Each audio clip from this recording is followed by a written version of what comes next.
If Disney ever decided to make a live-action Bugs Bunny film, put no money into making it, cast Jim Carrey's confused nephew, and hired the director Jean-Luc Godard, the result might come close to the madcap brilliance in 1997's Rocketman. Without a doubt, it is the most underrated, undervalued, and underseen comedy of all fucking time, and I really mean that from the bottom of my heart. The movie well and truly bombed at the box office and opened to some really scorched earth reviews, and perhaps Roger Ebert was like the only critic in the world that actually kind of sort of liked it. Yes, the movie has fart jokes. Of course it does. It's a kids movie. And because the live-action kids movies from the 90s, it too is occasionally cursed with the Home Alone syndrome of slapstick comedy and people getting excessively injured. But, unlike almost any other kids comedies I can think of, it's also really twisted and bizarre, inventive, creative, and hilariously low budget. It has lines of dialogue that no other person has uttered ever, like at all, in the history of time. Sweet Alaskan asparagus tips. It is jokes that shouldn't even be jokes and couldn't possibly be jokes, but somehow they spurt out of the mouths of these characters and I wet my pants with laughter. I'm 30 years old. I'm almost a full-grown man. I'll take the rocket. It has scenes on Mars that are literally less convincing and scientifically plausible than fucking Birdemic. And yet the movie exploits that and cheerfully admits to it. Rocketman is just plain goofy fun. As soon as you accept what you're about to witness and give in and laugh to the first "it wasn't me," then you'll probably find yourself rolling on the floor with a charmingly innocent blend of funny and total retardation. The movie stars the Canadian Harlan Williams, who you might remember as drinking Jim Carrey's piss in Dumb and Dumber. This should have been his breakout movie performance, but because the movie tanked so bad, he's mostly done stand-up comedy since. And frankly, he's such an odd duck during these that I get the feeling he may be the only other person on the planet other than me and my sister who thinks Rocketman is truly amazing.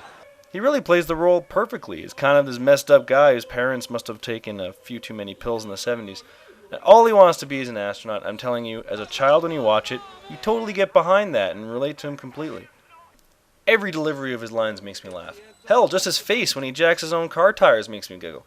Listen to this and try not to smile. Commander, are you sure we're headed towards the planet Earth? It looks a heck of a lot like the sun. Of course I'm sure, you fool. How dare you question my authority?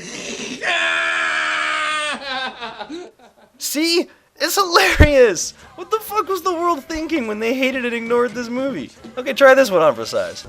When I was a kid, at night I used to think there was a baker under my bed. Did you ever have anything under your bed?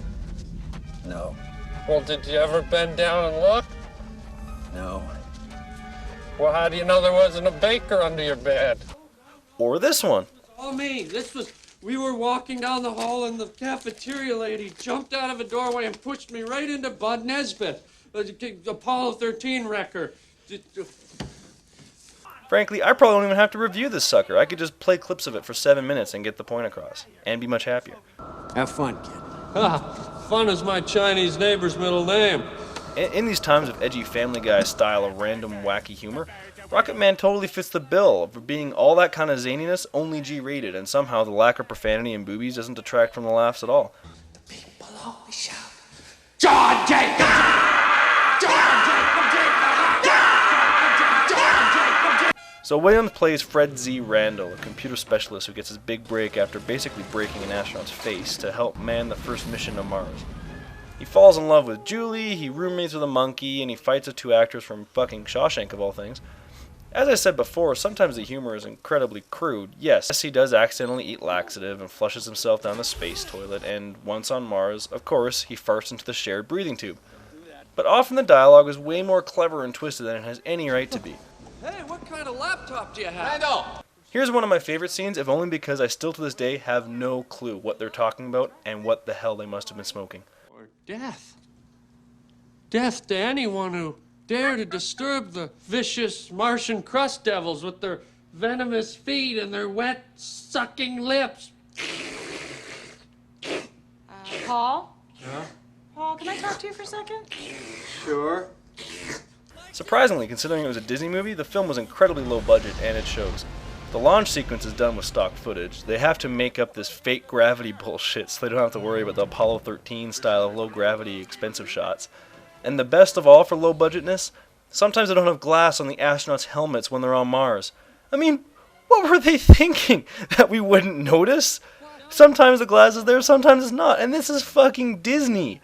This isn't some low-budget Fox Searchlight thing. I mean, the cocaine budget of just one mascot in Disneyland would have paid for the goddamn masks. But all in all, despite it costing about as much as the catering budget of most movies, Rocketman delivers in every silly way I can think of.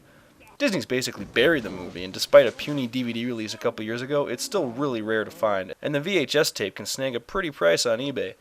But you know what? It's worth hunting for. From start to finish, this movie makes me laugh my buttocks right out of their pants, and I think Williams is a goddamn revelation in this movie. If we're doing star rating out of 10, I'd give it an 8 or a 9, no question. Sweet, swirling onion rings.